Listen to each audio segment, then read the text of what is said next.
Teacher Paige here. It's time for Oh My Stars!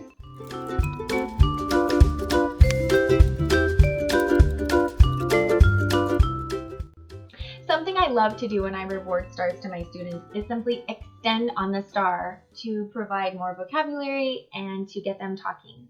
So when I reward them a star, I might ask them about what is on the star or what colors they see, depending on the level of the student and their abilities. But for example, if I'm rewarding a girl, maybe she's even just a level 1 girl. This is a vocabulary word in level 1. Maybe she's earned a princess star, and I'll say, what do you see? Apple! Yes! Snow White has an apple! Yes! Another star set that I have that students really like are these fat cats. I have so many of them. And they're really great too to extend. My older girls especially really like them. And I'll ask them, and you can extend even farther past what just they see. Maybe they get this one. What is the cat doing? Oh yes, he's baking.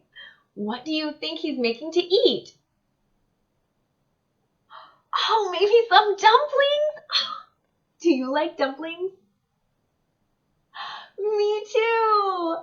What kind of meat do you like inside your dumplings? So you see, you can go on and on and on if you need more time in the lesson, if you want to chat more with your student, find more out about them and who they are. Using stars is a great way to do this, and that's one of the reasons why I love to use them, because it gets them talking and they're excited about it. If you have any questions about how to use stars in your classroom, be sure to drop a comment below so I can help you out. Be sure to check back every week for more videos about how to use stars in your classroom. I love stars.